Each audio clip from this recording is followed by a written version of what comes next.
Hello everyone, welcome to another draft class recap video. My name is Christian Ponder. Let's begin. I'm very excited today, as you can tell, because it's finally my turn. It's finally my team. We are on the Minnesota Vikings. I've got the Minnesota Vikings NFL 2020 draft hat, the official one. Harrison Smith jersey on today. First Vikings jersey I've purchased in 12 years.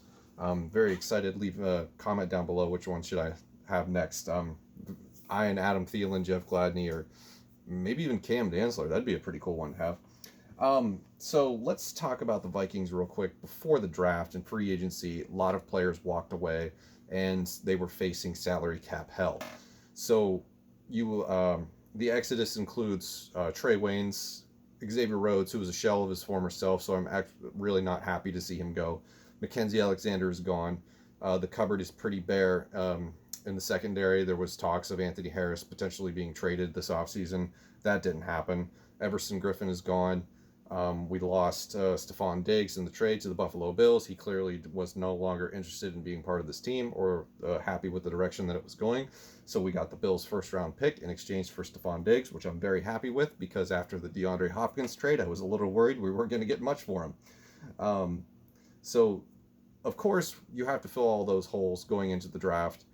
We couldn't afford a lot in free agency. There was just no real wiggle room to be able to spend big money and then also figure out a way to sign your draft class with the money that you might have left over. We also lost Josh Klein. He was a one-year rental for some reason at the guard position. Not sure really why that happened. I forgot to look into it. They were faced with the task, Mike Zimmer and Rick Spielman, of rebuilding the secondary, finding a replacement for Stefon Diggs, while all trying to get another edge rusher opposite of Danielle Hunter and maybe fix this offensive line for once this decade. This decade, but in the last couple of years. I'm just being facetious. We've had offensive line struggles for a number of years. It's no secret in Minnesota. All right, so let's talk about the draft. Round 1, pick 22, Justin Jefferson, wide receiver from LSU. Pretty happy with this selection. There was a couple receivers on the board that I did not want, like T. Higgins or Jalen Reagor. So I'm pretty happy with Justin Jefferson. He was part of that ridiculous season at LSU last year with Joe Burrow throwing to him. Finishes his college career with 165 receptions, 2,415 yards, 24 touchdowns. He was first in the NCAA last year with 111 receptions. He was second in the SEC in receiving yards with 1,540 and second in the NCAA last year in receiving touchdowns with 18. An absolute monster bookend to his college career. Very excited to see him wear number 18 in Minnesota on Sunday. He does a lot of the same things that Adam Thielen does, but I don't think that that's detrimental for what the Vikings want to do on offense. I will miss the route running ability of Stefon Diggs, but we will always have the Minnesota Miracle. Thank you, Stefon Diggs, for being a part of this team. Moving on, round 1, pick 31, traded back a couple spots, got Jeff Gladney, corner from TCU. I am so pumped for this. I am so excited. I know the bias is coming out right now, the fandom's coming out, but this is a corner that I have wanted for months leading up to the draft. As soon as I found out who he was and watched the tape, I was like, this guy, gotta have him, no matter what, turning the card. And I was a little worried when we traded back. He was still on the board. We ended up getting him anyway, so I'm pretty excited about it. TCU career featured 146 tackles, 5 interceptions, 37 passes defended. First in the Big 12 last year in passes defended with a total of 14. I really hope he pans out. I'm very excited about this player. Very rare do the Vikings have a draft where the first 2 players are guys I actually want, and I'm sure a lot of fans can attest to that similar experience. All right, so moving on, round 2, pick 58, Ezra Cleveland, offensive tackle from Boise State. Finally addressing the offensive line with a good piece of capital. And we've had offensive line problems for a number of years, especially on the interior. And it sucks because this year was not a good draft for guards. Last year we took Garrett Bradbury with our first-round pick. Didn't have the best rookie season. Pat Elflein has, I think, basically proven that he can't play offensive line in this league, at least not on the interior. O'Neal was a nice surprise at right tackle. Riley Reif is still here. The Mike Remmers experiment, kicking him inside, failed. So I don't know where is the best spot on this offensive line for Ezra Cleveland. Still trying to figure that out, but at least we have a solid offensive tackle going forward.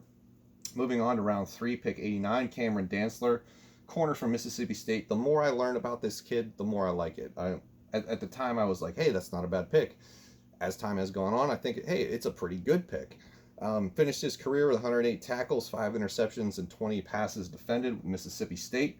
I think he's definitely going to be somebody who can contribute, at least in some role, early on this year. I know it's going to be tough for rookies with, the right now. I think we don't really know what's going to be happening with OTAs and mini camps and whatnot. So it's a learning experience for everyone. But I do think he has the ability to at least step in for all those departed pieces that we lost in the secondary last year and contribute early. Moving on, round 4, pick 117, DJ Wonnum, edge rusher from South Carolina. This was the first pick that I wasn't sure about. I know a lot of people are making the comparisons to Danielle Hunter. I get that. But at the same time, Danielle Hunter is a freak. He's just an absolute freak.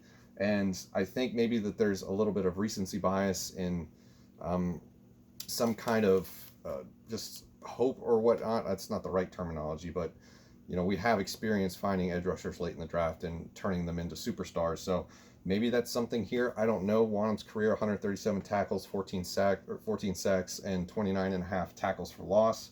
Nothing super spectacular, but it remains to be seen. Maybe they can coach him up.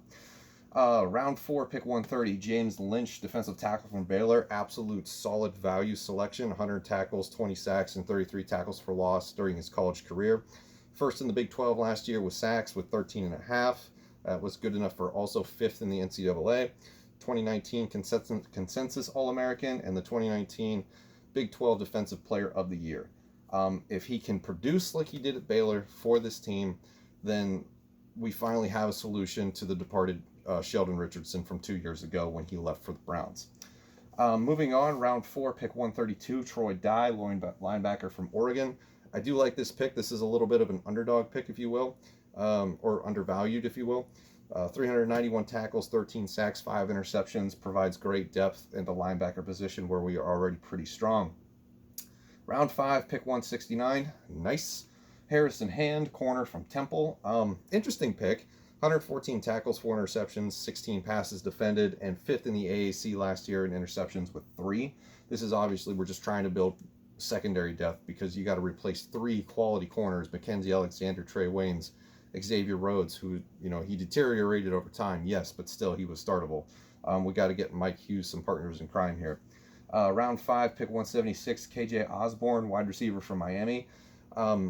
I think this is pretty much a pick that has been used on somebody who will be contributing for special teams. I know they've been looking for Marcus Sherrill's replacement for a long time.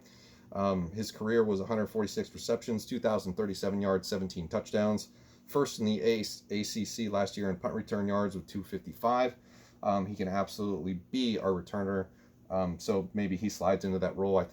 I do think they want Mike Hughes to stop doing returns. Moving on to round 6, pick 203, Blake Brandell, guard from Oregon State. I like it just for the fact that he's drafting interior offensive linemen, Spielman that is. Get us some freaking guards, please. Round 6, pick 205, Josh Metellus, safety from Michigan.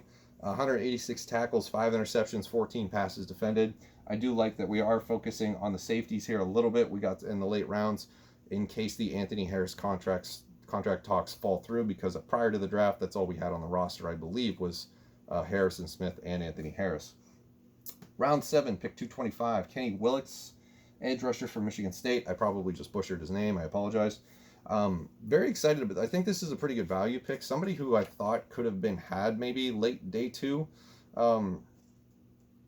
No, maybe not late day 2. Well, maybe like 5th round. We'll call it that. I'll be a little less generous than I normally am. But anyways, career was 228 tackles, 49 tackles for loss, and 23.5 sacks. 5th in the Big Ten last year in sacks with a total of 10. And I have to flip the page with my notes because there's just so many damn draft picks here. Moving on to round 7, pick 244, Nate Stanley, quarterback from Iowa. 673 completions, 8,297 yards, 68 touchdowns for his career as a Hawkeye. 5th in the Big Ten last year in passing yards with 2,951. The only critical stat that I saw, even after watching the film, he can make a lot of throws. He really can. But the completion percentage at 58.3 for his career is a little bit of a, could it be better? Yeah. Is it something to absolutely harp on? No, not at all. he could definitely, in the right system, the right coaching, at the right time, he could be somebody that contributes. Now, the Vikings are very enamored with Sean Mannion as the backup to Kirk Cousins for some reason. I personally don't get it. I've never gotten it. It just is what it is, I guess. But it's nice to see the Vikings at least pick a quarterback in the draft, even if it was just to avoid undrafted free agent contract negotiations, because the only other quarterback that we have right now was Jake Browning, who's been on the practice squad. But I, even if we enter training camp with a quarterback competition to see who could be second and third, I'm interested. I want to see Nate Stanley do some things with this offense. Moving on, round 7, pick 249, Brian Cole, safety from Mississippi State. 78 tackles, 2 interceptions, and 2 passes defended. Obviously almost said a luxury pick, but that's not really the way to describe this. This is a developmental pick if I ever saw one. And round 7, 253, Kyle Hinton, guard from Washburn.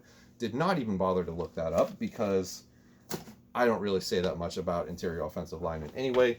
Just happy to have another guard on the roster. So, Minnesota Vikings draft, NFL draft 2020. How do I feel about it? How should we feel about it?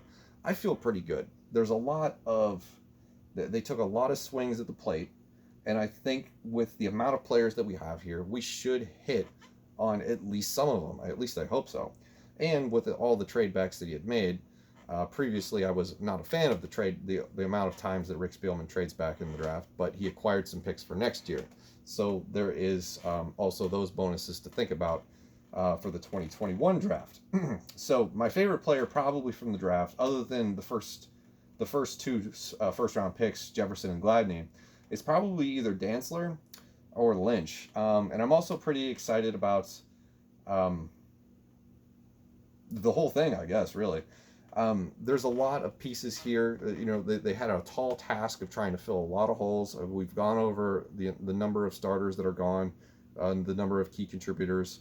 The only thing that I kind of wish maybe we did was grab at least one more wide receiver who's not Osborne, that's slated to be a mostly special teams player. It would have been nice to see it. We passed on so many, like Tyler Johnson. I know that's a little bit of a bias right there, but you could have had James Prochet late. You could have had KJ Hill pretty late. It just felt like we could have got one more body. But with the offense that we run with the 2 tight end sets all the time, and we're not going to have 4 or 5 wide receivers on the field unless we're really in the hole playing catch up. So overall, it's a very good draft. I'm very happy with it. The first 2 first round picks turned out to be exactly what I wanted. We got some offensive line help. We got some key defensive players and some players who I think could definitely surprise. And I think the best way to describe this draft is the way that Mike Zimmer said after it was over, was that we got a load of good football players. So that is it for this video. Thank you very much for watching, and I'll see you in the next one.